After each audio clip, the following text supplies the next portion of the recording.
आज आप जिस तरीके से मेहनत करवा रहे हैं, जिस तरीके से लोगों को एक एक आदमी को लेकर चलते हैं, दिस इज अमेजिंग। असल में बात है, सब लोग टेक्निक तो सीख जाएंगे, सब चीजें सीख भी जाएंगे। सेल्फ डिसिप्लिन के बगैर आप खत्म है। सेल्फ डिसिप्लिन इतना ही जरूरी है, और उसमें सेल्फ डिसिप्लिन में फिर रिस्क मैनेजमेंट और मनी मैनेजमेंट, अगर ये चीज नहीं की तो अब आप छोड़ दें, फॉरेक्स छोड़ दें। Discipline, risk management, money management, that is the key.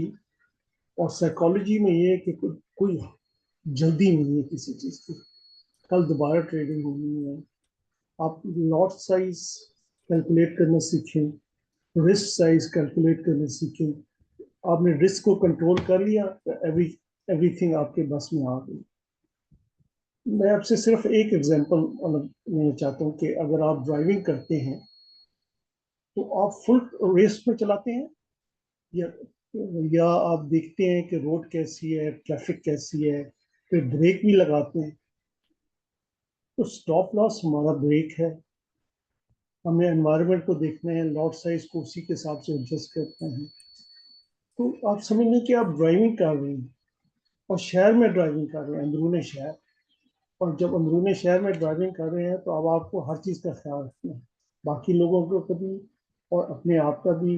आपने हर रिस्क मैनेजमेंट करनी है।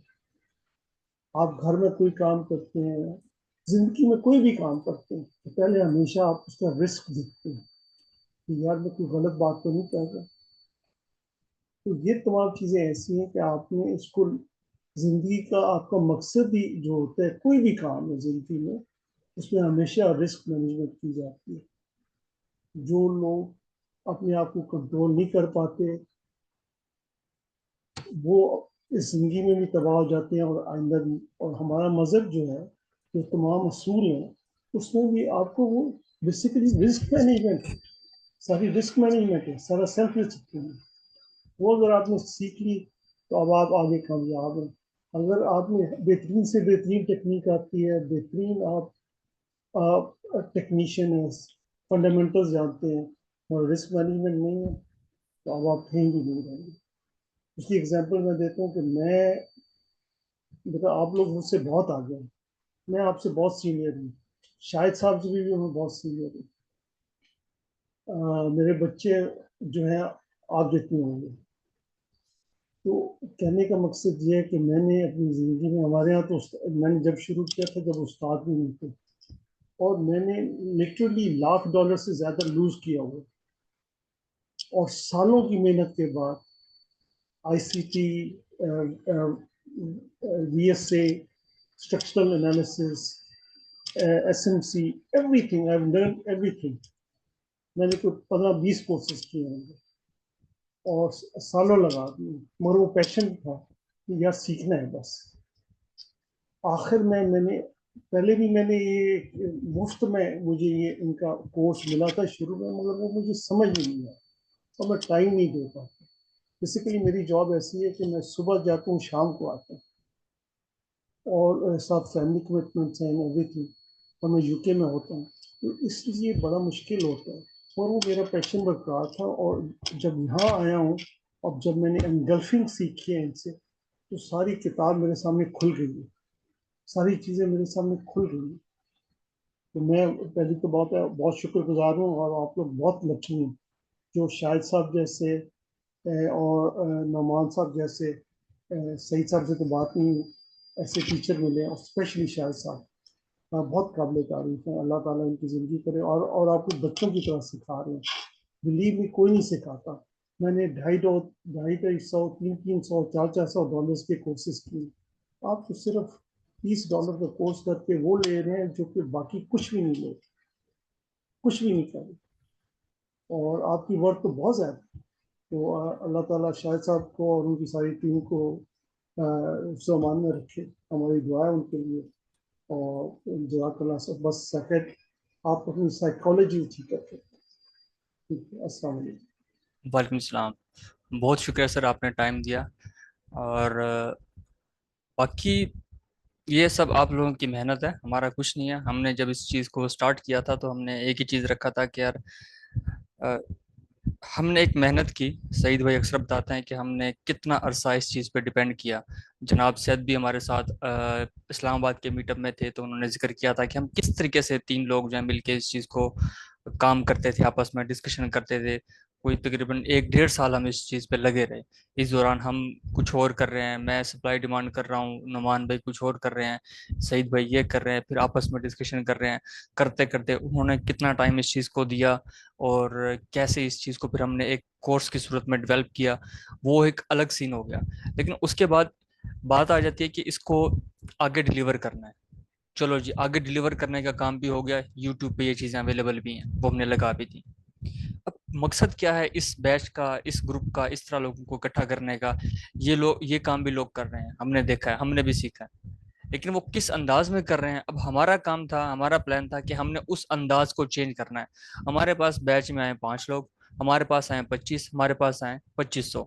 तो हमने अपने उस स्ट्रक्चर को चेंज करना है, जो लोग सिखा रहे हैं उस चीज को चेंज करना है कि हम किस तरीके से डिफ्रेंशिएट करके जो चंद लोग भी आगे आए उनको सिखाएं ताकि वो प्रॉफिटेबल बन सकें।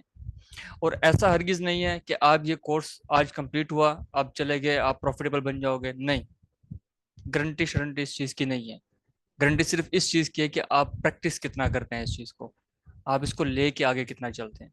आप अगर प्रैक्टिस करने वाले हैं, आप शेयरिंग करने वाले हैं, तो फीस आपकी यही है जो आपने दे दी है, आपको अगले ग्रुप में ऐड किया जाएगा, वहां आप रहेंगे। आज जनाब सेठ बैच सोलन से आप इससे पूछ सकते हैं, इससे दोबारा कभी भी कोई फीस ली हो। इन्होंने पिछला हमारा गिव भी विन किया, दिया, सबको दिया, जो लोग आए हैं इसके अलावा भी लाए हैं, दे रहे हैं। हम तो ये चीजें और जगहों पे भी दे देते हैं, लेकिन इतने उसकी ना वो हुआ नहीं करने की आदत हमारी, तो हम नहीं करते। कई लोग कहते हैं जी आप फीस जो है इतनी कर दें, नहीं भाई जरूरत नहीं है। हमारा मकसद, हमारा प्लान कुछ हो रहा है, हमने उसको लेके आगे चलना है।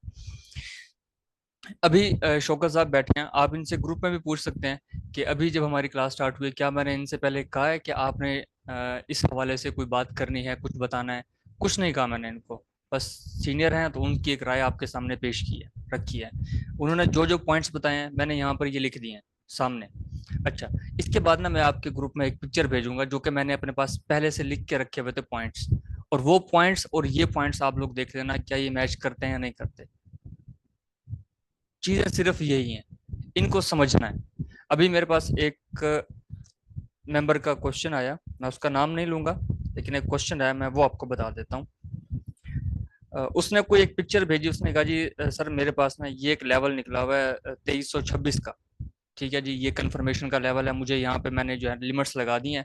अब मैं यहाँ पे वेट करूँ, ट्रेड करूँ, क्या करूँ? मार्केट तो यहाँ पर नहीं आ रही 26 पे, दोबारा उसने ये लेवल निकाला हुआ है। ठीक है, तो मार्केट तो यहाँ नहीं आ रही, अब मैं क्या करूँ? यहाँ लिमिट्स लगी हुई है, ये मेरा कंफर्म ट्रेड का एरिया है, मैं अब क्या करूँ? अब यार हम इसमें क्या कह सकते हैं कि यहाँ पे मार्केट आएगी नहीं आएगी? मुझे भी नहीं पता, किसी को नहीं पता। हम रिटेलर्स हैं, हम स्मार्ट प्लेयर्स नहीं है, मार्केट को मूव करने वाले लोग नहीं है। ठीक है, हमारा काम एज ए ट्रेडर क्या है? वो सिर्फ ये है कि हमने एक लेवल आइडेंटिफाई करना है। ये मार्केट है ना, ये 3 तरह से चलती है। एक इसका बुलिश ट्रेंड है, एक इसका बिरिश ट्रेंड है, एक इसका साइड वे होता है। ठीक है, इसके अलावा और कहीं नहीं। इसने ऐसे ही घूमते फिरते रहना, नया हाई बना देगी, नया लो बना देगी, कुछ भी कर देगी। तो हमारे पास एक बाइंग का एरिया आ गया, एक सेलिंग का एरिया आ गया। ठीक है, अब हमने यहाँ पे आके जो काम करना है वो वेट करना है कि यार एक ये एरिया मेरे पास सेल करने के लिए, बाय करने के लिए ये है। इस बीच जो एरियाज बन रहे हैं बाय करने के लिए, एक ये है, एक ये है, सेल करने के लिए ये है और ये है। अब ये एरियाज और ये एरियाज मुझे समझ नहीं आ रहा कि यार मैं यहाँ पर ट्रेड करूं ना करूं, ये हाई रिस्क हो जाएगा, मैं अभी हाई रिस्क नहीं लेना चाहता। ठीक है, इस मार्केट को या तो यहाँ आने दो, यहाँ से हम बाय का रिस्क लेंगे, या इस मार्केट को यहाँ जाने दो, यहाँ से हम सेल का रिस्क करेंगे। ठीक है, अदरवाइज इस दौरान ये 2 साल भी यहाँ घूमती रहे, अब हमारा काम नहीं है कि हम इसके अंदर बैठ के ट्रेड करें। अब हमने वेट करना है। ये होते हैं वो ट्रेडर्स, वो लोग जो कंफर्मेशन बेस्ड बैठते हैं जी, कंफर्मेशन क्या है, वो क्या कह रही है, मुझे किस जगह पे जाके ट्रेड करनी है। ये वो लोग होते हैं जो प्लान करके बैठते हैं जी, मेरा क्या प्लान है, मैंने कहाँ पे ट्रेड करनी है, मुझे आज यहाँ ट्रेड मिले या मुझे कल मिले, मैंने सिर्फ यहाँ ट्रेड करनी है, मैंने और जगह पे ट्रेड नहीं करनी। मेरा पैसा है, मेरा रिस्क है, मैं अपना रिस्क यहाँ पर पुट करूंगा, इसके अलावा मैं अपना रिस्क पुट नहीं करूंगा। तो मुझे उसका वेट करना है। बाकी एक बात आती है रिस्क मैनेजमेंट की, risk management, money management, trade management, ये 3-4 डिफरेंट चीजें हैं, लेकिन इसको हम ना एक ही जगह पे कंबाइन करने की कोशिश करते हैं। ठीक है। और दूसरा एक बात की जाती है रिस्क एंड रिवार्ड रेशो की। देखें, हम हैं रिटेलर्स, हमें नहीं पता कि मार्केट यहाँ से आगे 100 पिप जाएगी, 200 पिप जाएगी, कितना जाएगी, हमें बिल्कुल भी नहीं आइडिया। ठीक है। हम यहाँ पे ट्रेड्स कर रहे हैं 1 2 3 या व्हाट्सएवर, हमने 0.10 की ट्रेड कर ली। ठीक है। हमें ये आइडिया है कि यार यहाँ से कोई 10 15 20 पिप दे जाएगा, इतना एक हल्का सा आइडिया ना बंदे को हो जाता है कि यार ये अगर लॉस में भी थोड़ा सा आ जाती है, फिर ये इतना कोई ट्रेड दे जाएगी। तो एक ही जगह के ऊपर ये जैसे स्टार्ट है, यहाँ पर 0.10 लगाने की बजाय आपने देखो 10 लगाना है। मैं एक एग्जांपल देता हूँ, 10 की आपने लॉट लगानी है। ठीक है। आपका जो स्टॉप लॉस बनेगा, अगर आप 50 पिप्स का स्टॉप लॉस लगाते हैं, तो आपका कितना लॉस बनेगा? $50 का। मतलब आप इस लेवल के स्टार्ट पे अपने $50 दे रहे हैं मार्केट को, इन केस एसएल हिट होता है, हम एसएल की तरफ जाते हैं। तो क्यों भाई यहाँ पर $50 क्यों देने हैं? आप वो $50 डिवाइड कर दो। आपकी ट्रेड है ना, आपका पैसा लगा हुआ है, आपसे पूछने कौन आएगा कि भाई आपने रूल को फॉलो नहीं किया, आपने यहाँ पे ट्रेड नहीं लगाई, आपने इधर ट्रेड क्यों लगा दी? एसएल आपका यहाँ बनता है, आपने एक ट्रेड यहाँ क्यों लगा दी, आपने एक ट्रेड यहाँ क्यों लगा दी? कौन पूछेगा? जो पूछेगा वो क्यों पूछेगा? उसका क्या हक बनता है? ट्रेड आपने करनी है, पैसे आपके लगे हुए हैं। ठीक है। अब ये इस तरीके से आपने अपने लेवल को डिवाइड कर दिया। 30 पिप्स का आपके पास जोन था, नीचे 20 पिप का एसएल था, आपने उसको डिवाइड कर दिया कि यार मार्केट जो है ना, मैं अक्सर देखता हूँ, मैं जब ट्रेड कर रहा होता हूँ ना, तो जैसे ये एक जोन है, मार्केट इससे नीचे ऐसे आ जाया करती है। ठीक है। वो एसएल के पास से होकर ऊपर निकल जाती है, तो यार मैं एक ट्रेड यहाँ लगा देता हूँ, एक यहाँ, एक यहाँ, एक यहाँ। यहाँ मैं लगाऊंगा 1 की, यहाँ मैं लगाऊंगा 1 की, यहाँ मैं लगाऊंगा 2 की, यहाँ 2 की और 2 की इधर। मेरी वही ऑलमोस्ट 10 जो मैंने लॉट लगानी थी वो लॉट लग गई। ठीक है। अब देखें, अब ये 10 की लॉट लग गई, अब इस सारे का एसएल भी कैलकुलेट करोगे ना यहाँ तक, तो वो $50 भी नहीं बनेगा, 50 से कम बन जाएगा। आप अपने उस एसएल को पूरे को इसके अंदर भी डिवाइड कर सकते हैं। अब इन केस आपका मार्केट जो है वो आखिरी ट्रेड तक आ जाती है, जो आपने लास्ट क्लियर लगाई हुई है, यहाँ से हिट होके अब देखो वो जोन के अंदर ही घूम रही है, सिर्फ जोन के टॉप तक गई है। ठीक है। ये जो 30-40 पिप्स थे, इसके अंदर आपकी नीचे वाली 3-4 ट्रेड्स प्रॉफिट में आ गई हैं, और आप ओवरऑल भी देखोगे, आपने यहाँ से कोई 20 30 $40 भी बना लिए। ठीक है। अब यहाँ पे काम आता है कि यार मैं इसको भी क्लोज कर दूं जो लॉस में चल रही है, इसको भी क्लोज कर दूं, इसको भी क्लोज कर दूं, जो आखिरी है इसको मैं हाफ क्लोज कर दूं। हाफ का या एसएल लगा रहे या हाफ को ब्रेक इवन कर दूं। ठीक है। और इसको मैं फिर आगे गेन करूंगा 100 पिप्स तक के लिए। तो ये चीज जब मैं अप्लाई करूंगा, तो मेरी जो एक नॉलेज है या जो मेरा कॉन्फिडेंस लेवल होता है, वो इंक्रीज होना शुरू हो जाएगा, जब तक हम इस तरह के काम खुद से नहीं करेंगे। ये वो चीजें जो आपको risk management, lot management, trade management, risk and reward ratio के अंदर कहीं नहीं मिलेंगी। ठीक है। वो किताबी बातें हैं, हमें किताबी बातें दिखा के काम कुछ और किया जा रहा होता है। तो भाई जब काम कुछ और किया जा रहा है, तो हमें भी वहां पे जाके शिफ्ट होना है ना। हम क्यों इस चीज पे शिफ्ट होके, नहीं यार बस मुझे सिर्फ ये स्टार्ट में 10 की लॉट लेनी है, एक की ट्रेड लेनी है और बस। हमने अक्सर सुना है, हमारे उस्ताद कहते रहे हैं, काफी सीनियर ट्रेडर्स, सक्सेसफुल ट्रेडर्स भी कहते हैं जी, दिन में 2 ट्रेड करो बस। 2 ट्रेड भाई करके बस क्या मतलब? हमारे पैसे है ना, हमने अपने हिसाब को देखना है। वो जो 2 ट्रेड्स की बात करते हैं ना, उनको मार्केट में माशाल्लाह बहुत अच्छा टाइम हो चुका है। तो उनका एक्सपीरियंस इस तरह का है कि वो 2 ट्रेड्स कहते हैं। आप में से कई लोग अगर जो सिग्नल ग्रुप में भी देखते हो, तो वहां पर ऐसा होता है कि कभी कभी हम लेवल वहां पे देते हैं, वो पूरे दिन में भाई वो ट्रेड हिट ही नहीं होती। हम दूसरा लेवल ही नहीं देते भाई, जब ट्रेड वो हिट नहीं हो रही हम दूसरा लेवल क्यों दें? हम वेट करते हैं कि यार वेट करेंगे, मार्केट आएगी तो उस पर ट्रेड करेंगे, अदरवाइज कोई इशू नहीं है। ये वो बातें हैं कि अगर आज के दिन ट्रेड नहीं मिली, कल के दिन नहीं मिली, इन बातों को हमें अडॉप्ट करना पड़ेगा, इनको एक्सेप्ट करना पड़ेगा। स्टॉप लॉस हो गया, उसको एक्सेप्ट करना पड़ेगा। फिर हम एक चीज में आ जाते हैं कि हम यहाँ से एक ट्रेड कर रहे हैं, हमारा यहाँ पे स्टॉप लॉस हिट हो गया, यार ये रिकवरी ना मुझे आज के दिन में करनी। क्यों भाई? कौन सी किताब में लिखा है आज के दिन में रिकवरी करनी है? नो। हमें जस्ट अपने सेटअप्स फाइंड करने हैं।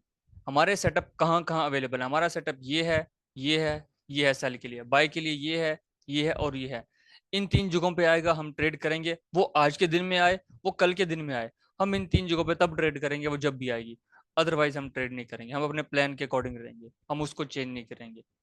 स्ट्रेस मैनेजमेंट की बात करें तो इसमें एक चीज आ जाती है कि यार जब बंदा ट्रेड करने के लिए बैठे ना, एक तो कोशिश ये करे कि जस्ट मोबाइल के ऊपर ना बैठ के ट्रेड करे। जिस तरह अभी आप कंप्यूटर स्क्रीन देख रहे हैं, एक बड़ी स्क्रीन नजर आती है हमें, इसके अंदर एक बड़ा सा ओवरव्यू जो है वो नजर आता है। कि मार्केट जो है वो हमें कितना ब्रॉड एंगल इसमें दिखा सकती है। तो इस चीज को देखा करें, ट्रेंड को देखा करें जी, हमें क्या ट्रेड करनी, कैसे करनी है। ठीक है। अक्सर हम देखते हैं कि यार वो मैं ट्रेवलिंग में फिर रहा हूँ, ठीक है, मैं कहीं जा रहा हूँ, ट्रेड जो है मेरे सेटअप पे आ गई, चलो भाई अभी ट्रेड लगा दो। नहीं यार, आप बिजी हैं, छोड़ दो, जाने दो उसको। आपकी आदत नहीं है कि आप ट्रेवलिंग के अंदर ट्रेड लगा दें, जाने दो ना उसको।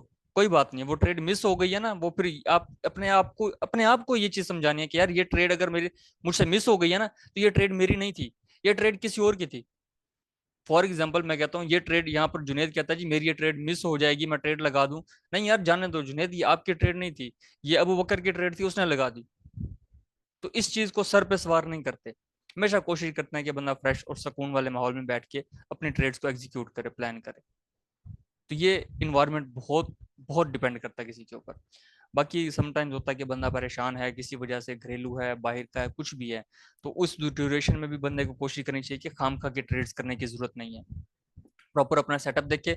अगर आप लिमिट से ट्रेड करने वाले हैं, फिर तो आपने जो है वो जहां भी आपका लेवल है आपने वहां पे लिमिट लगा के छोड़ी हुई है, वो एक अलग मैटर है। मार्केट आए, आपकी लिमिट उठाए, एसएल दे या टीपी दे, जो मर्जी हो, वो एक अलग हमारा प्लान होता है, अलग सिनेरियो होता है। ठीक है, जब हम डायरेक्ट बैठ के कंफर्मेशन पे ट्रेड कर रहे होते हैं, उसके लिए आपको पता है हमें एक्टिव होकर बैठना पड़ता है, मार्केट को देखना पड़ता है, तो उसके लिए हमें वहां होना चाहिए। समटाइम्स आप लोग एक चीज देखते होंगे कि इस ट्रेडिंग में ना कभी कभी ऐसा होता है कि जैसे ये एक एरिया था हमारे पास बाय करने का, जैसे ये ब्रेक हुआ, ठीक है, उसके बाद फिर से बाय हो गया और फिर ब्रेक हुआ, तो यहाँ से हमें उसने एक सेल का हिंट दिया और मार्केट सेल भी हो गई। वापस आया यहाँ पर, हमें सेल हमने करना था, हमने सेल भी कर दिया।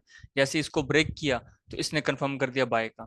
तो ये मार्केट ऐसी है कि जहां पे आपका सेल का लेवल ब्रेक होता है आपको बाय करना है, बाय का लेवल ब्रेक होता है तो सेल करना है। आपको इस मार्केट के अंदर इसके इसी बिहेवियर को एक्सेप्ट करते हुए अपने आप को भी चेंज करना होगा।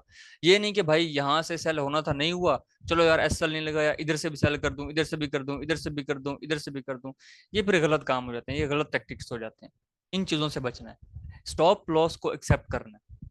दूसरी बड़ी चीज अभी मैंने आज एक ग्रुप में भी वो शेयर की थी कि अगर हमारे पास $100 है ना, तो उसका 4% जो है वो बनता है $4। ठीक है, इसी तरह अगर हमारे पास $1 मिलियन है तो उसका 4% बनता है $40,000। तो ये कैपिटल की गेम होती है। इस ड्यूरेशन में दोनों ने जो गेन किया वो 4% ही गेन किया है। उसका कैपिटल बड़ा था, उसने अर्न भी बड़ा कर लिया, उसका कैपिटल कम था, उसने अर्न भी कम किया। लेकिन एक चीज को देखें कि दोनों ने 4% गेन किया है।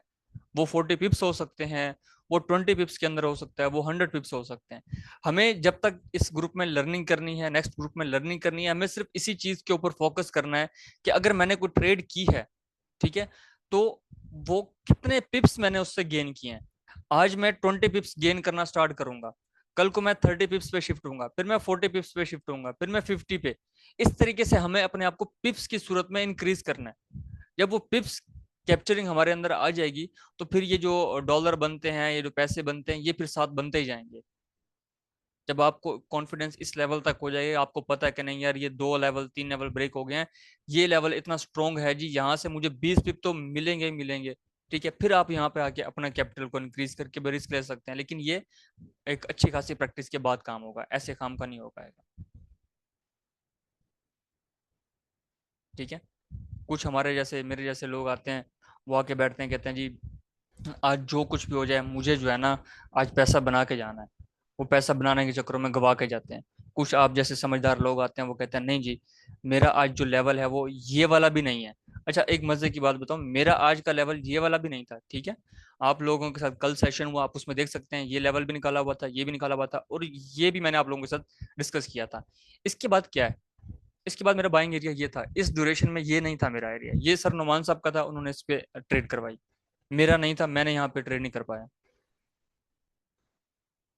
तो अपना रूल खुद बना के रखना है अपने सामने कि यार ये 4-5 रूल्स हैं, मैंने इनको फॉलो करना है, इसके बगैर मैंने नहीं हिलना, मार्केट जितना मर्जी कोशिश करे हिलाने की, क्योंकि ये इतनी प्यारी मार्केट है ना। समटाइम्स अब देखो कितना प्यारा बिहेव कर रही है, सेल बाय हर लेवल को यहाँ पे अब रिस्पेक्ट दे रही है। तो ये बुला रही है मुझे बार बार, ये अभी भी मुझे बुला रही थी कि यार ये देखो आपके इस लेवल को रिस्पेक्ट दे दी है, अब यहाँ पे इनगल्फिंग सेल बन गया, अब ये फिर ट्रेड देगी छोटी सी, आप पकड़ लो इसको। लेकिन नहीं यार, मैंने नहीं पकड़ना, अब ये मार्केट बुला लेगी, क्योंकि इसने जो ट्रेड देनी थी ना वो ये दे चुकी है। अब मुझे बार बार इसके अंदर नहीं घुसना, अब मैं कल का वेट करूंगा, कल के फंडामेंटल्स देखूंगा वो क्या कहते हैं, क्या सीन बनता है, मार्केट क्या डायरेक्शन देती है। तो जब मार्केट आपको अच्छी अच्छी प्यारी प्यारी ट्रेड्स 2 दिन 3 दिन 4 दिन देना शुरू कर देना, फिर उससे बचना है। कोशिश करना है कि अपने आप को फ्रेश लेवल पे शिफ्ट करना है, क्योंकि फिर वो बर्बाद करने वाले दिन भी ले आती है। फिर वो ऐसी मूव देती है कि फिर बंदे को पता नहीं लगता कि यार ये कहाँ से निकली है और ये इतना ज्यादा गिर कैसे गया। ये देख रहे हैं कैसे गिरी है। अब इस तरह के जो सीन बनता है ना, ये वाला सीन, इस ड्यूरेशन में अक्सर डाइवर्जेंसेस भी बन जाती हैं और मार्केट यहाँ से रिवर्स लेके ऊपर निकल जाती है। इस केस में नहीं बना, इसका एक अलग सीन हो गया और ब्रेक कर दिया। और ब्रेक करने के बाद आपने आज भी देखा कि मार्केट कैसे नीचे आई ऊपर गई, फिर यहाँ तक से आके कितना स्पीड से नीचे आई है। यहाँ पे क्या हुआ, इतना स्पीड ही नीचे आ रही है लेकिन वापस नहीं जा रही। अब ये वापस भी गई है तो कितना रो रो के गई है। तो ये अपने काम पूरे करती है और हमें अपने काम पूरे करने हैं, अपने रूल्स बना के रखने हैं एक प्रॉपर प्लान के साथ कि यार मुझे इस तरीके से ट्रेड करनी है। बाकी जहां तक बात है कि हमारा एक हम अपना सिस्टम जो कैसे बिल्ड करेंगे, इसकी बात अक्सर लोगों से आपने सुनी होगी, जी अपना सिस्टम बिल्ड करें, आपने ये भी सीख लिया वो भी सीख लिया, अपना सिस्टम बिल्ड करें। वो अपना सिस्टम बिल्ड करना क्या होता है उसको हम नेक्स्ट क्लास में देखेंगे। वो प्रॉपर आपके साथ मैं कुछ वीडियोस भी शेयर करूंगा, आपने उनको भी देखना है। फिर आप लोगों ने अपना अपना प्लान बना के ग्रुप में शेयर करना है। फिर उसको हम चेक करेंगे जी कहाँ पे क्या चीज़ की कमी आ रही है, तो इसको हम मजीद भी इम्प्रूव करेंगे। अभी हमारे पास 10 मिनट बाकी हैं, तो हम अब चलते हैं अपना जो है कुछ क्वेश्चंस की तरफ और कुछ लेवल्स की तरफ, चार्ट्स की तरफ, फिर उसको डिस्कस करते हैं।